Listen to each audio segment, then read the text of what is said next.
Happy Monday, the weekly show where I talk about games and stuff. This is a weekly show. This is a show. There's a format to it. For instance, I open with a joke. What did one eye say to the other eye? Something in between us smells. It's the nose.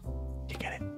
Someone got really angry on my last video that it took a whopping 20 seconds to get to the meat. So we're gonna let that drag on. Let's give them some time.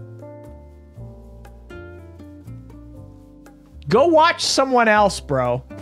This episode's quite serendipitous. It is the 13th episode of Happy Monday, and I am going to talk about the game 13, XIII 13. It originally came out on the original Xbox, or so around that time, 2003. I played it back then. It's got an amazing cel-shaded art style, comic book art style. Panels pop up when you get headshots. Storytelling is done through this comic style. It's based off a comic book. It was recently re-released, like not even remastered, recreated. And some people are calling it the worst game ever made. I think that's excessive, but it did take away, I didn't even try it based upon these reviews. It took away everything that made the game great. Very janky. The amazing style is gone. They took away a lot of the comic book style. They missed the mark. Hilariously, sales of the original game went up, so it worked. Now, I played 13 back in the day. I remember loving it. I love FPSs in general, and it really scratched that itch. Had a really cool style, really cool story, incredible voice actors. The protagonist in the campaign wakes up on a beach with amnesia. Everyone's out to get him. There's a big conspiracy. You have a key to a bank vault, and the president was assassinated. And over 13 chapters, you figure out who you are. And it's a really cool game. I love it. It plays great. And it was recently free on GOG, which is a really cool game service if you don't know about it. It's all about DRM free games. They have a lot of old games on there, a lot of great sales. It's a super, super, super great tool. I'm surprised how few people heard about it. I've known about GOG forever, like before they were acquired and a big deal. But GOG, look it up, GOG.com, cool stuff. But it was free on there, so if you missed it, I'm sorry. I did post it around my Discord and stuff. If you missed it, then it's only like $5 now. Still worth getting. But because it was free, I convinced everyone to get it.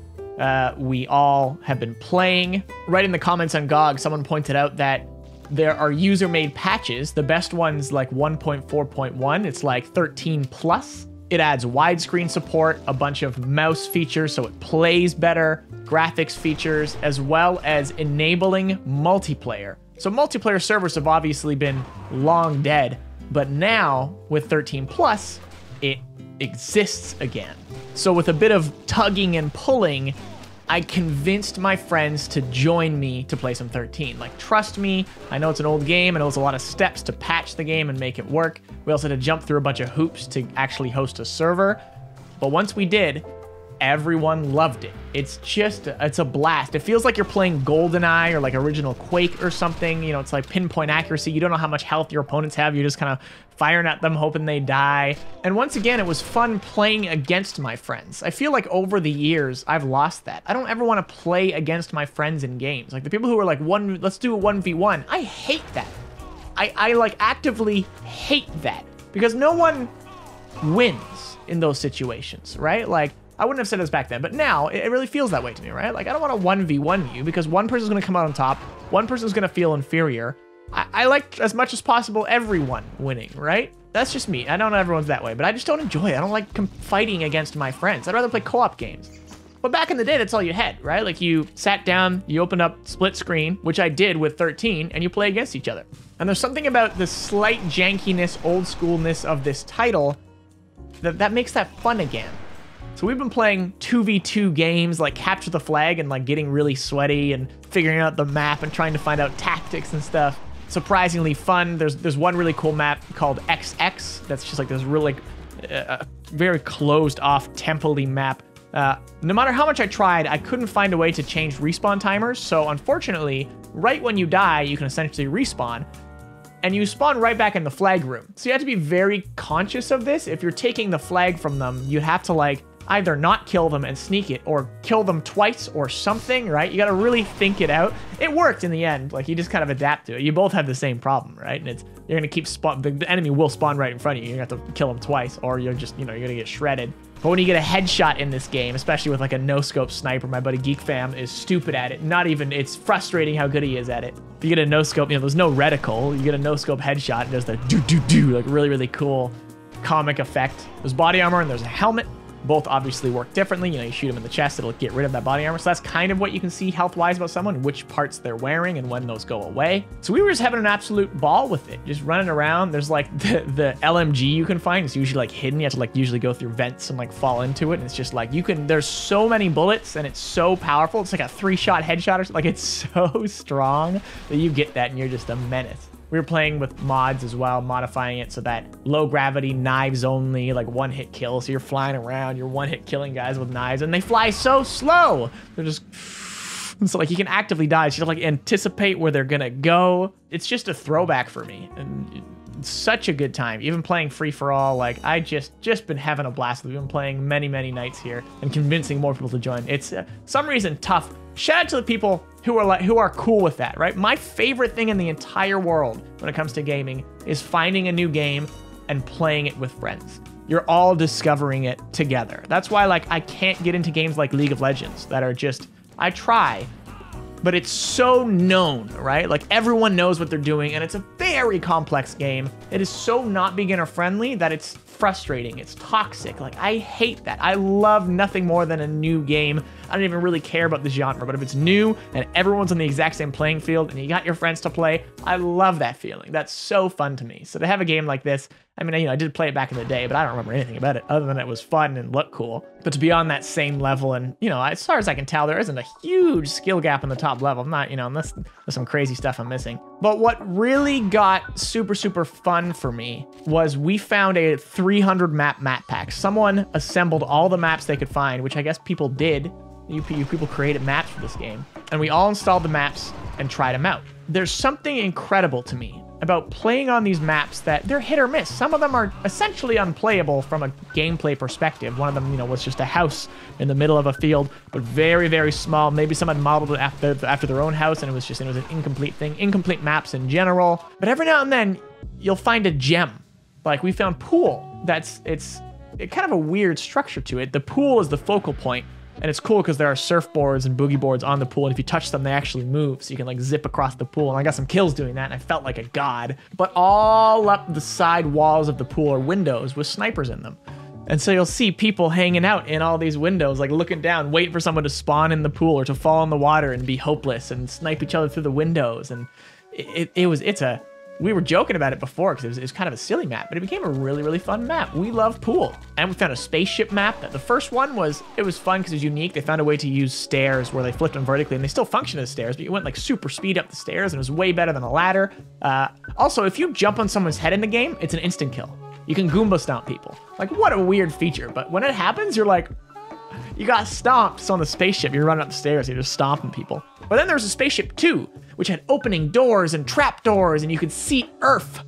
Amazing. So cool. Like, they're discovering these maps that who knows how many people in history have played some of these maps, especially these broken ones, these novelty ones where you're just jumping on the heads of NPCs.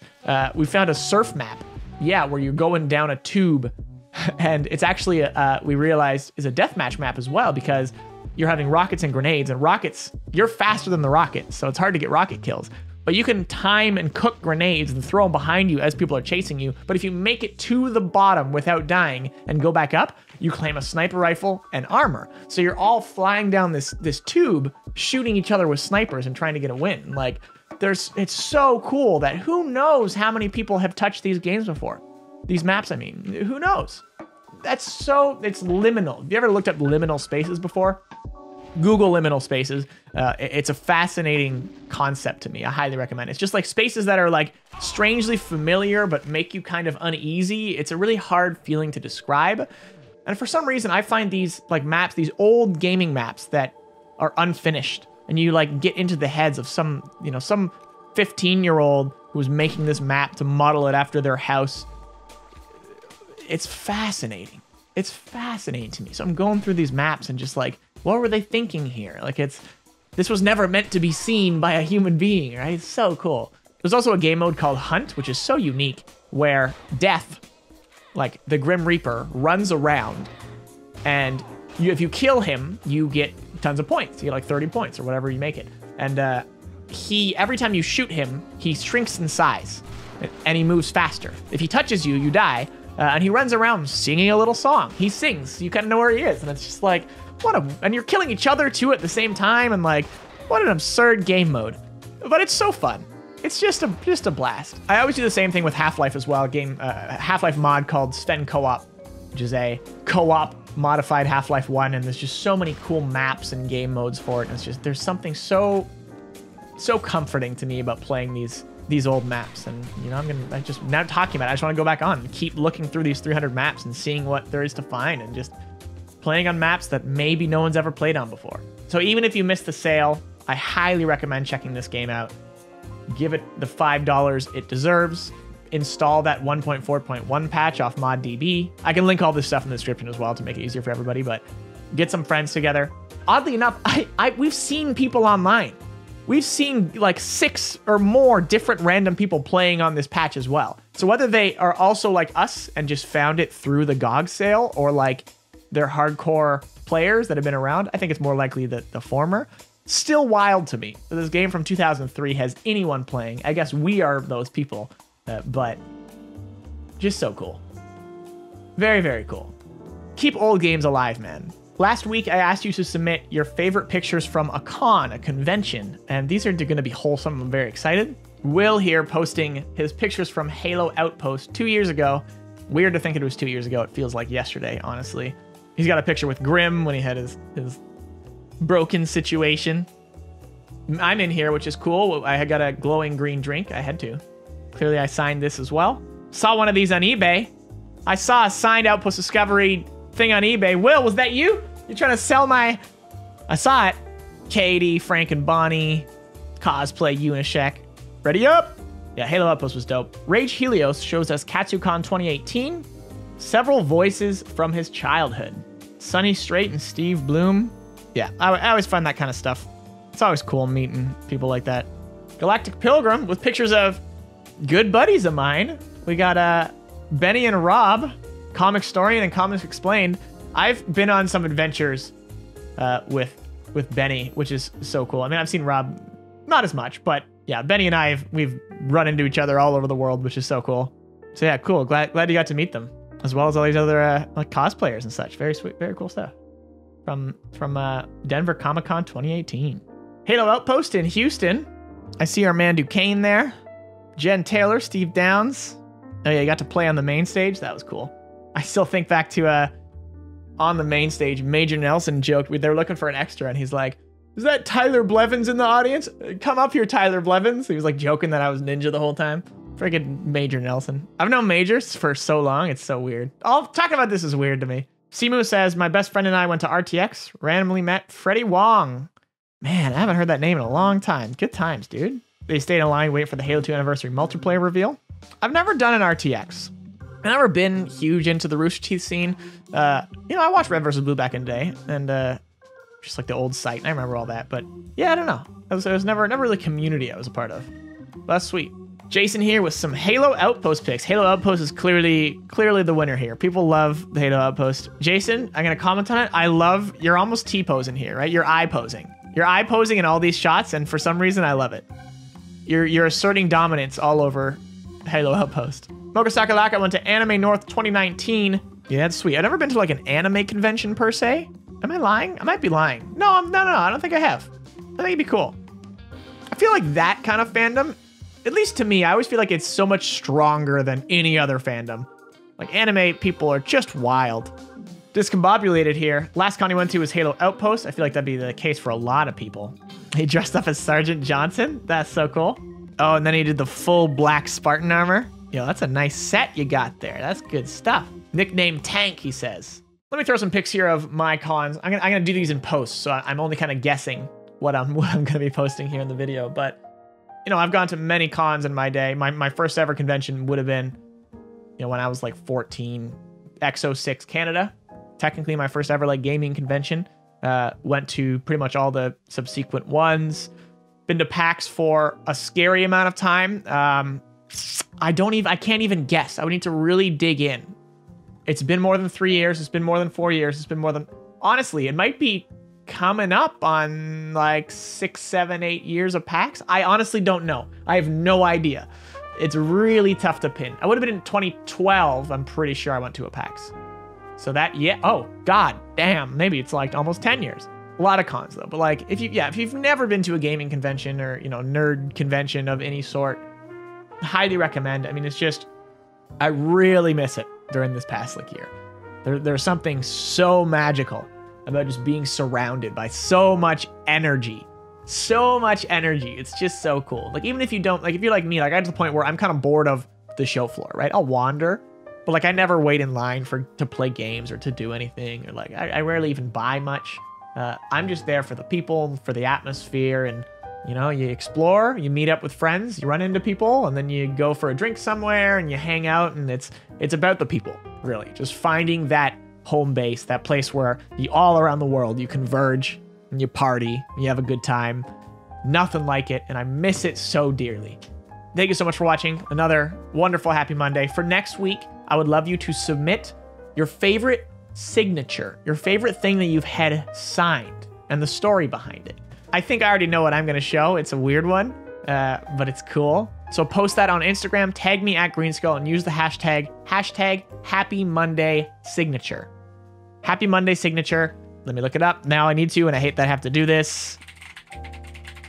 It's cool. It's clean. Hashtag Happy Monday Signature. Show me it. Whether it's, a lot of people get like the Halo weapons, like energy swords and stuff signed, or their helmets or whatever. Show me your favorite #1 signature. If you want to show a couple, you absolutely can. And I will talk about them next week. Thank you for watching. Happy Monday.